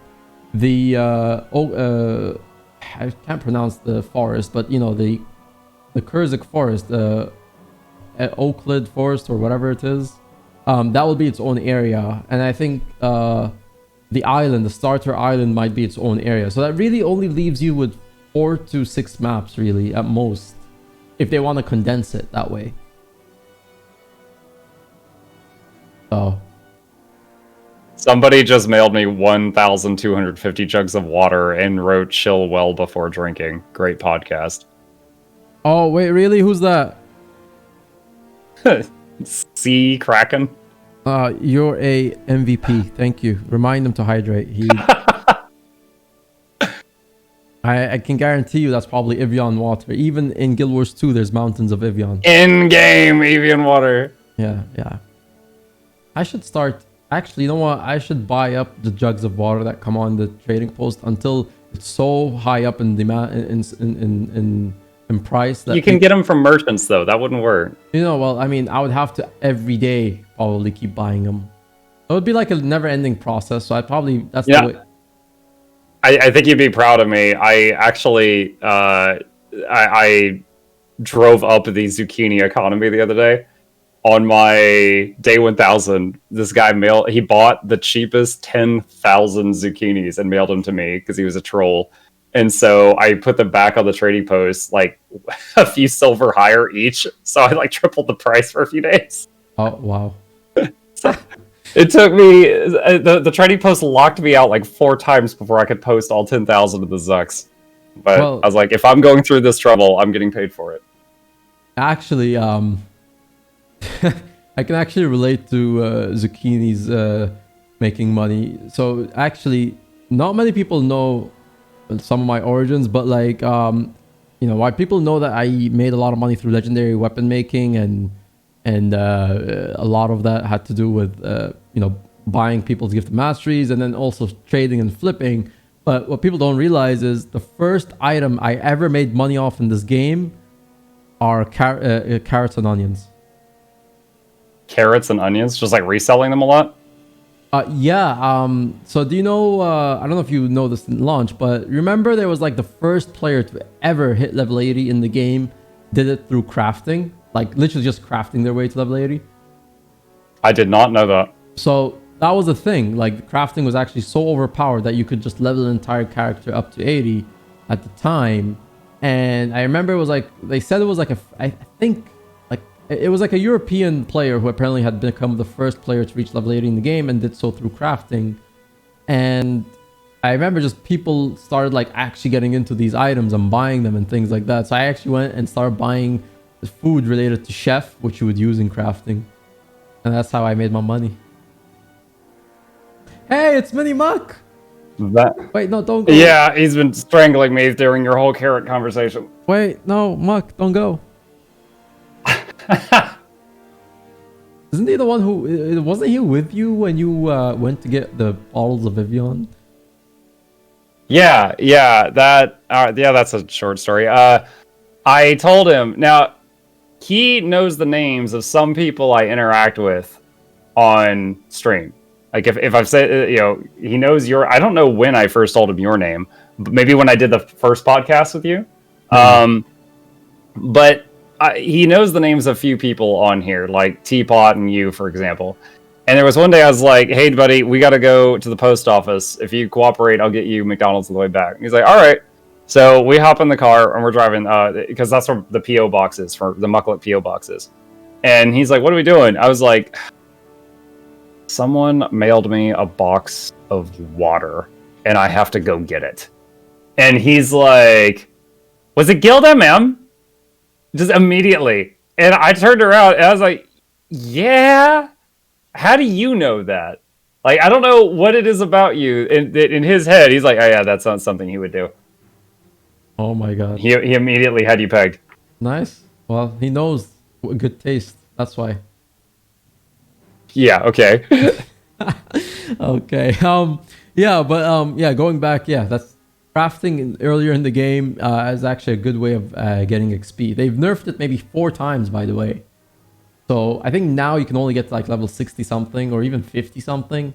But back then you could literally go all the way to 80 just through crafting. Is an interesting fact. But yeah, going back to the actual conversation of End of Dragons, 5 maps. That's what I think. I think it's doable with 5 maps, and then the other 5 maps, they will, of course, make us wait for a living world expansion. Maybe. And keep in mind, some of those areas, they might just be like inside of an instance or something like that. It might not be an open world explorable area. Yeah. That's why I say at most I feel like we'll get 5 maps, because they'll easily be able to, kind of really combine these. And again, Guild Wars 2 probably has even like a map in Guild Wars 2 kind of is bigger than the map in Guild Wars 1 in some sense. I feel like the maps in our game are bigger than the previous one. So it'd be easier to combine multiple maps into one. Right. Besides the maps then, and we've talked about the specializations, do you really think we might not really get another race? If now was the time for a race, this would be the They've best. never done it. They've never done it. It's been 8 years. They've never added a new race. I honestly wonder if the people at ArenaNet currently know how to do that. But like that's such a that's so in like the oldest code of the game. There's the running I'm not saying this is true, but there's the running joke that everyone there is too scared to touch the original spaghetti code. Right. Like I honestly wonder if there's anyone there who could do that without fear of mucking up. That's a nice. So I think that they would rather just not touch that. Yeah, but if there was there's no precedent in 8 years, so I'm not counting on it. Yeah, I know, but like if there was any time to do it, this would actually be the time, wouldn't you think? Especially because if they allow it, all these people that want Tengu, no, get out of my hair. I want to play 4 Skrit and a trench coat. That's the new thing I want. I would love have a Skrit race because I resonate with that. Skrits love shinies, and I could finally I could pay maybe 20, 50 players, a full squad of players, I'll tell them I'll pay you 10 gold each. Make a script and Like follow none of it. this Tengu stuff, none of these Quaggins, none of these giant Coca-Cola polar bears. Give me 4 script and a trench coat. That's and I'll accept it. Okay. I feel like they would never do that just because they're like, we don't want something that competes with an Asura. And, you know, Asura is the mini race of the game. So. So many people in my chat, you take that back. You take that back. Yeah, you'll piss off a lot of people with the Tango thing, especially the Guild Wars 1 fanatics. But I think, like, you know, a lot of people will be like, well, how would you even do such a update? Like, how would you even kind of like have a race implemented when the story is so different? And I think like it's actually the way to get the race into the game is very easy. I mean, you're starting in a new expansion. The only viable way would to make it exclusive to that expansion, right? Like it would make sense that the race starts in a different story because we're not at the same story that we were when the game first launched. Yeah, but then they would need to make like an entire newbie zone in the expansion area. So like instead of like 4 level 80 zones, there'd be like 3 level 80 zones and then like a 1 through 20 zone that also has a boat that then takes you to Lion's Arch after you hit 20 or something like that. You know, Not like necessarily. You could have it like start from level 80 from scratch anyway. I know it would take away from trying out the race from 0 to 100, but like honestly, that might be the only good way of doing it. I mean, I know that if they... How WoW did Death Knights and Demon Hunters. Death Knights, as long as you had a level 55, you could make a Death Knight, and they started at 55. Yeah. And Demon Hunters started at 80, I believe. But back then, the max level was 100 or something like that. But they've changed it since then. So you're suggesting something. Yeah, it would be something like that. Yeah, I think that'd be fine if they do it. But again, this is, you know, hoping for a lot for something that, you know, like you said, it's been 8 years. There's been multiple times where they were able to introduce a class, or it made sense, maybe not story-wise, but with the theme of where we were going, we could have expected a different, not class, sorry, a race. So yeah, we're hoping. We'll see what they add to the table. Besides race, and actually I need to hide this map because it's actually annoying me at this point. Okay, now I can actually finally bring back Streamlabs thing here. Yeah, so speaking on the next things from EOD, what is it that you want to see in the long-awaited Alliance update that, you know, we've been waiting for, you know, it seems like an eternity at this point? What is a quality that you want to see? Because I know everyone agrees on the same things, kind of, but I know different people have different perspectives on how it's implemented. I think you're talking about World v World alliances, right? No, in general, alliances. Yeah, of course, it'll be mainly for WW, but something that makes it different for you. Okay, so describe the function of the general alliance. What exactly are you saying? So obviously you'll have the one for World vs. World, which give people like a quick TLDR. The way alliances for World vs. World will work is guilds, I think up to... There's no limit of guilds that join, but an alliance consists of 500 players. And basically, guilds will have the option to choose, you know, how many members they want to represent the alliance, right? So then that's how you fill up the 500 slots. There's no limit, I believe, on the guilds, as far as I'm concerned. And those people who commit to that alliance make up the alliance. You can only transfer servers, I think they said every 8 weeks or something, if you were going to transfer. So priority wise, they did mention in matchups, the reason why you choose your alliance is because that will be the guild you automatically go with in any server that you get paired up with, so that, you know, you don't have to worry about, oh, server transfers or funding or any of that. So that's the alliance system of World vs. World, at least. General system is, you know, what do you think could be done that could work for the PvE side of things, where guilds who are not really interested to make an alliance for World vs. World, but something that makes sense on why they want an alliance in the PvE side of things. The thing is, in PvE, anyone on NA can already play with anyone on NA, and anyone on EU can already play with EU. So the only PvE alliance that would change the already existing game mode, if I'm understanding you correctly, would be a way for NA to play with EU. Oh, that could be.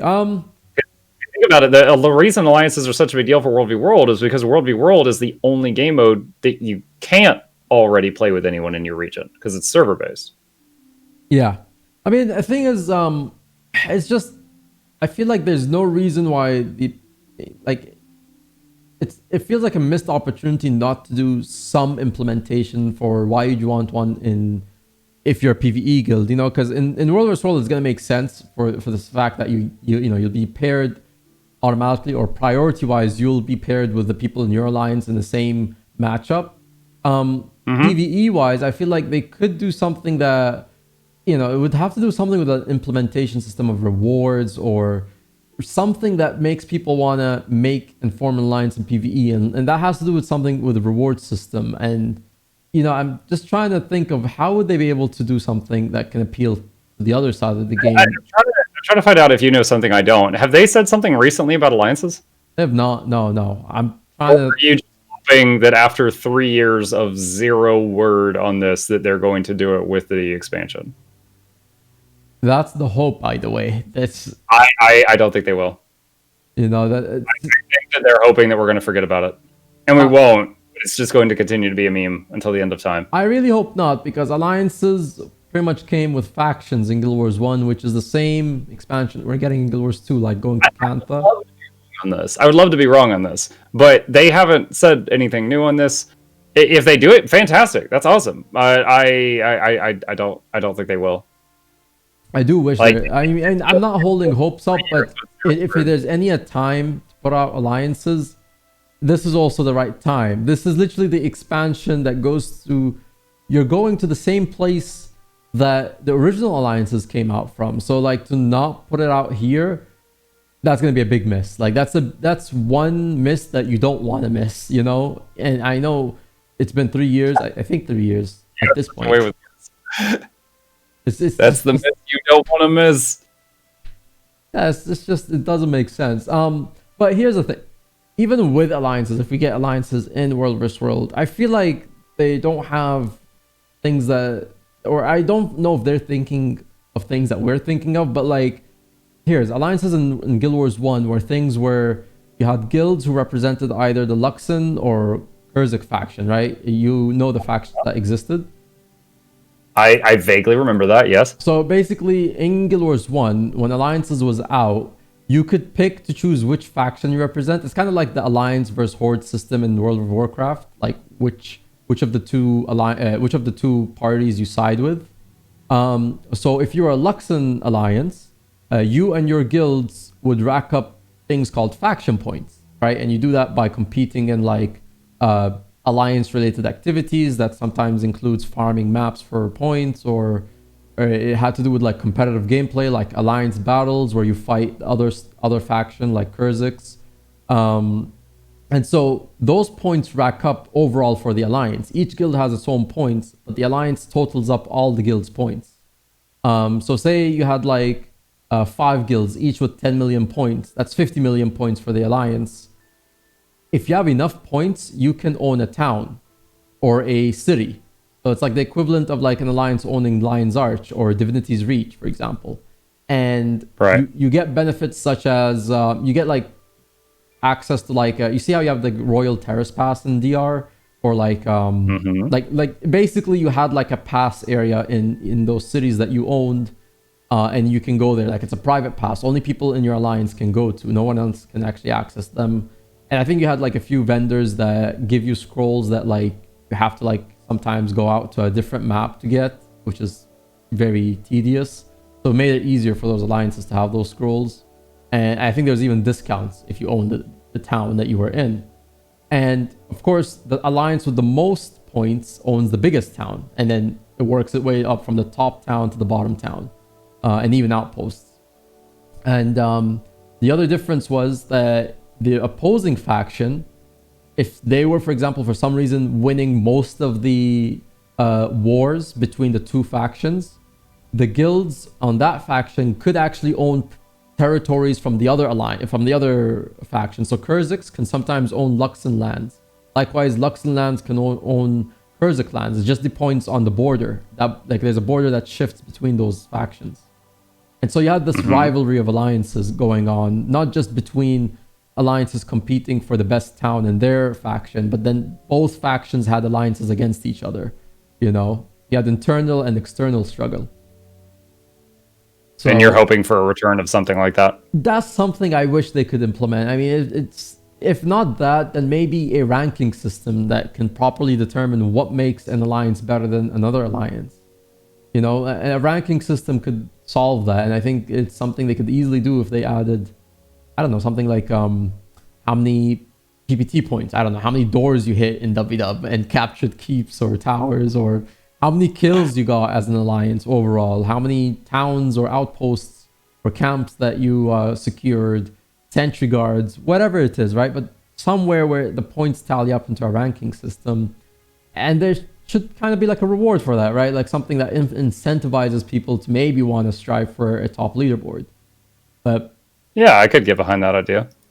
Yeah, but that's wishful thinking is the problem. And I wish really something like that. Absolutely. You know. I mean, it sounds like a good idea, but I don't know they would do that. The leaderboard thing, like there are some tiny leaderboards on like the little challenges on the maps.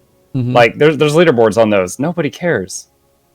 Now, if what you're talking about, like playing tug of war with towns, that sounds awesome. I think people would actually care about that.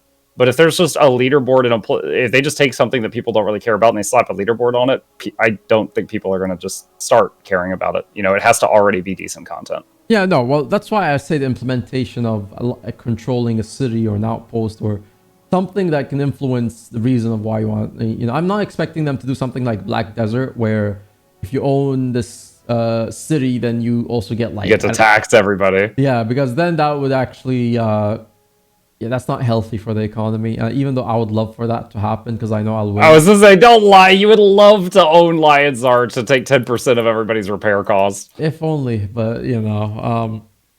I mean, I don't think that would sit well with people. But the only reason I would love for that to happen is because I know I can make it happen. You know, being a previous World vs. World bank... The banners would all have your Burger King crown on them around the city. Yeah, eventually one day Yvonne Nashblade will work for me and he'll tell me the reports of the day, you know. Oh well. I can only dream. But yeah, I don't know. That's a feature I would love for them to expand on, because it was a huge feature of the original factions in Guild Wars 1. And yeah, it's wishful thinking they implement something like that in Guild Wars 2, but it is something I feel like it resonated a lot with that expansion. And if they don't at least do a callback, you know, not expecting too much, but maybe a callback to it in some way that kind of incentivizes people to be like, okay, this is another thing that's worth this, you know, putting into this expansion and getting my money for. Almost saying that game mode is popular by 10 years. I mean, it sounds good. I think that would be a massive undertaking, but if they brought that back, I think it would be healthy for the game. But so far, the only thing we know about factions is the one cinematic video and 2 forum posts, so we're still very much in the dark about the features. Yeah. What do you think? And here's, I think, maybe what is... I feel like, I don't know, people are kind of brushing this, but like, when do you think they actually started developing this expansion? Was it at the time of the announcement, a little after the announcement, or was it already in the works just before the announcement? Because the timing is actually an important factor. I would think they had at least started it before they announced it. Like, you don't just announce like to announce that we're going to make a thing and then have not even started on the thing. That's basically Kickstarter, you know. It's like, we're gonna have a baby. Are you pregnant? Nah, we're gonna give it a shot though. Like, what? Why are you telling me this? Yeah. Yeah, that's true. I don't know. Sometimes I feel like that's something Anet would do though, is like announce something that they actually haven't gotten done. Sometimes I feel like that, you know. I mean, it's not impossible that a company could do that to try to drive hype and maybe get people to, like, you know, pre-order or spend money, which they then need to make the thing that they just advertised. But I mean, the fact that they've got NCSoft as a parent company, I don't think they would have to be in a position where they'd have to do something that shady, but, you know. Oh, I got Darkbringer's here. The one true Anet dev is here. And he sent you a sad face. Oh, you see this, Dark? I'm trying to defend your company, but this guy is dragging you through the mud. See, here's the thing, though. This is a great time for you to say Guild MM for partner. You know, here's the thing, though. You are a partner. I heard from one of your Yeah. videos that you are liable to say these giveaways are sponsored by Anet because they could come after you for and at some point we might... Oh, the gem codes. Yeah, if they give me a gem code and then I give it to somebody else, I have to say that they sponsored that giveaway, or that someone may or may not break my kneecaps. Yeah, who knows? you watch those knees, Mukluk. I'm just telling you. See, but I don't have that restriction. See, you're trying to turn this around on me. I'm not the one who's trash talking the company. Oh, true. You know, Darkbringer, I really do want to be an Anet partner. Trust me, believe me. You know, it's just you get like, you know, the full honesty of Guild MM. You know, I think that's something people in Anet would appreciate. But you know, I've sent in 10 applications. I've never gotten a reply yet. I don't know. Maybe the email's not working. So I'm waiting for the response. You know, 10 applications. You know, I've heard there's a certain someone actually in the... I don't know if he's still here. Is he still here? I won't say who, but I know someone who sent you like an application every week.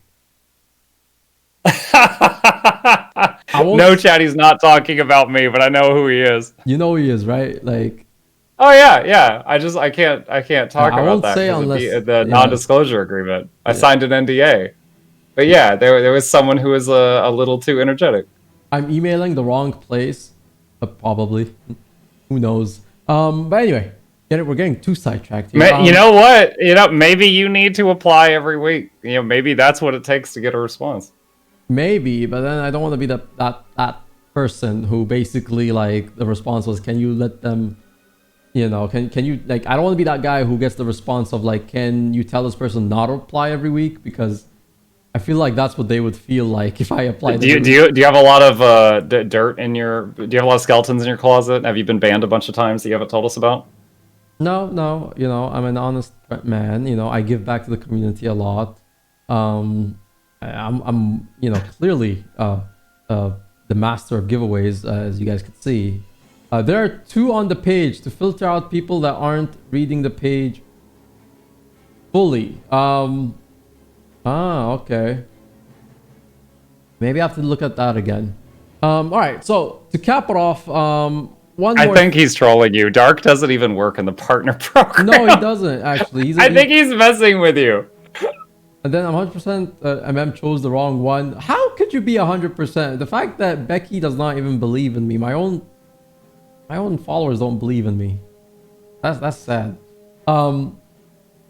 Yeah, no. I'm just imagining there's 2 email addresses. One's like partnerapplications@anet.com and the other's like guildmm use this one at applications.trash. And you're just like sending the second one over and over. Whoops. My bad. Heating the furnace at Anet headquarters. Oh well. One day I'll be partner. One day. You know, sometimes it'll happen posthumous, like when you get a purple heart after you die. They'll put the partner badge on your tombstone. Honestly, I would love to be immortalized in the game, the same way a few other players have gotten immortalized. Except I would like to be like a shiny mystic coin somewhere in the trading post. Oh, one of those now. Where is he? I'm next to DeRoyer right now in Mukluk. Yeah, and actually, I think the last recent one that got implemented was Roy. Do you know? Yeah, Roy from in WW. They actually had a what's it called? There's a ghostly merchant guy for him, right? Yeah, golden sync already done. Yeah, I guess that could be my contribution to the game. You know about the story about the golden sync? I paid 10,000 gold. I know you got it on day 1, and you were like, "This is it." Yeah. You know, I'll probably buy a few more this year if Anet implements it. Gosh. Yeah, I will buy a few more. Maybe I'll give you one for one of your guilds. You have like 5 guilds, right? I got 3. I'll give you one. I had no idea how much work I was getting into making 3 public guilds, and I was like, no more. Stopping here. That's a lot of work, honestly, running a guild. I fortunately got some people who stepped up and helped me delegate the duties and break it up, but it was too much. It's too much. Yeah. All right, so getting back, actually, Turbo is getting us back on track. So expansion, alliances, elite specs, legendary armory. Oh, we haven't talked about that real quick because we've actually discussed this in the other podcast we had last year. Legendary armory. Do you think comes out during the expansion at this point? Something that they just pushed to the expansion because I think At this point, we've gone like, unfortunately, because they have already set a precedent of if we don't talk about something for long enough, we're just kind of hoping you forget about it. It is very sad that that is a thing, but unfortunately, that means if we go more than a few months without hearing about Legendary Armory, everybody starts panicking and wondering if this is getting swept under the rug. yeah, So I just hope that it gets finished. hopefully, I'm yeah. very much hoping it gets finished. You remember in our initial conversation, we thought it would come out sometime at the end of this year. And we also had like the idea of like, don't be surprised if it doesn't even come out, right? And that was in May, I think, of last year, something like that. So, yeah, I don't know. At this point, I hope something like that does come out in the expansion. A raid wing and a fractal. I do believe, to answer Turbo, yeah, probably a raid wing and a few fractals probably would be in the work for the expansion, right? I think that would make a lot of sense. More specifically, I wouldn't be surprised if we don't get any fractal additions right away, but we might have one raid wing ready to go in the expansion. Yeah, I think that's not a bad bet because Hot and Path of Fire both had raid wings, so I think it would be possible to see raid wings in End of Dragons. And that being said, I think that covers most of the features we could talk about in End of Dragons. Is there any final thoughts you want to put in for the expansion aside from that it's going to be in Kanta and it's so exciting?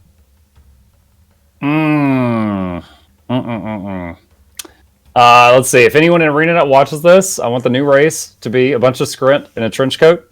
I want, like, if you get a pair of boots, like one Scrit gets the right boot, a different Scrit gets the left boot, stuff like that. Everybody's mismatched. And new Ranger lead spec Warden, they get a shield and they get to use multiple pets at the same time. And take the Skyhammer out of ranked PvP because that thing has so many pathing bugs. I have no idea why that's there. All right, I think I'm good. Nice. Okay. And do you think we'll get Gen 3? Legendary Gen 3. And will Legendary Gen 3 be account bound or sellable? I hope it's account bound. I would like to see no more sellable. I think it's good. Like, yeah, there's more prestige when you see a Vertirock than when you see a Howler. You know, because that guy possibly had to work a whole lot harder for it. So I like the non-tradable ones to earn over time. Like, there's always going to be a market for the tradable Gen 1 legendaries. I don't think they need to add more to that list.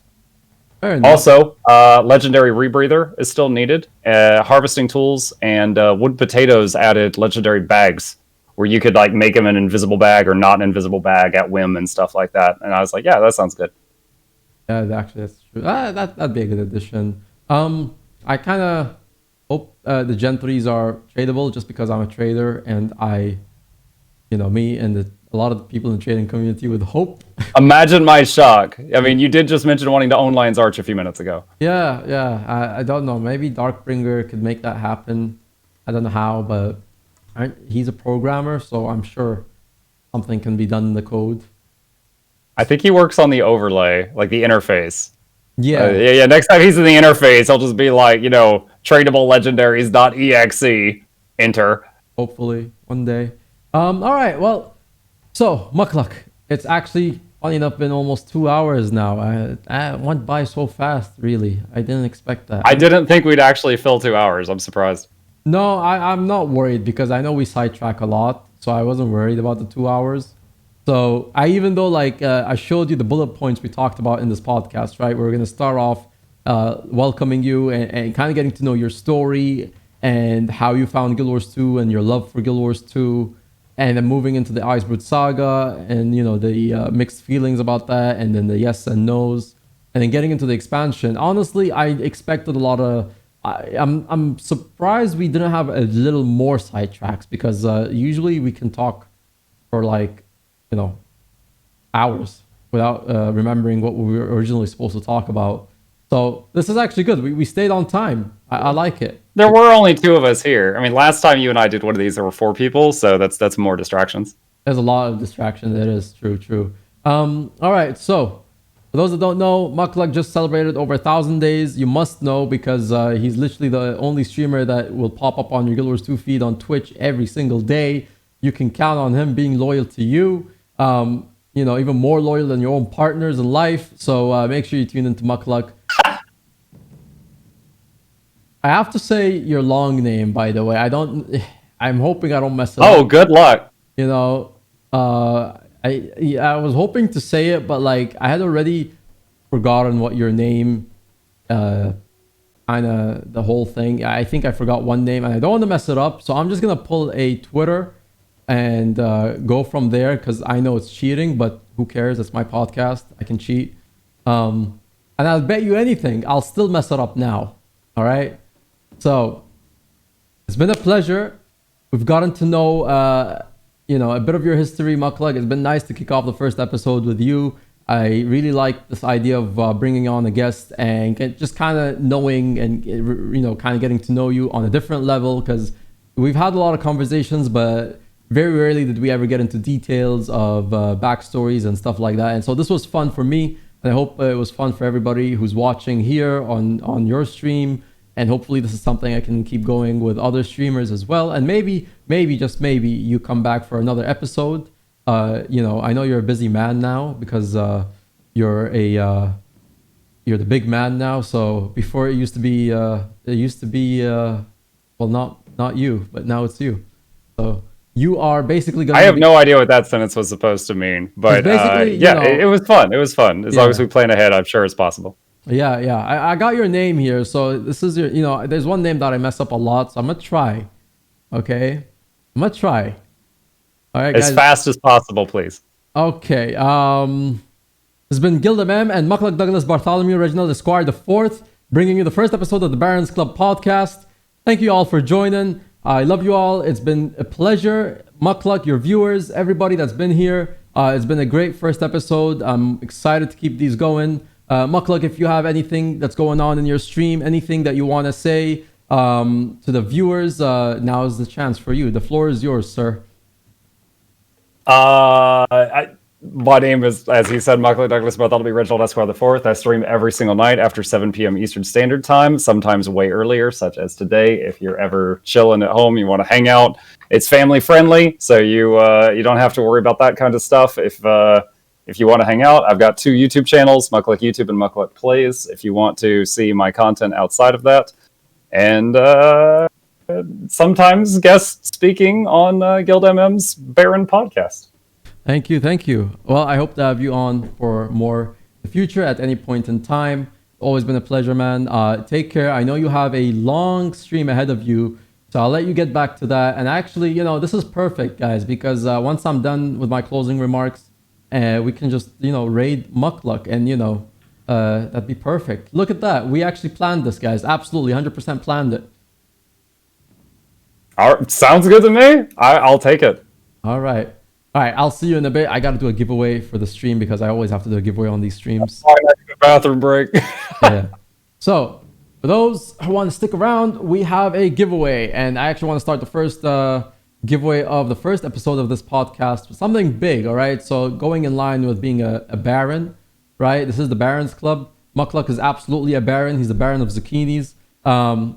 We are going to give away a big shiny item, okay? And this item is going to be a liquid Aurelium infusion. So if you'd like to join in on a liquid Aurelium infusion, everybody. Oh, my chat. You might want to bomb into his channel for a quick second and steal that. That's like 2,000 gold.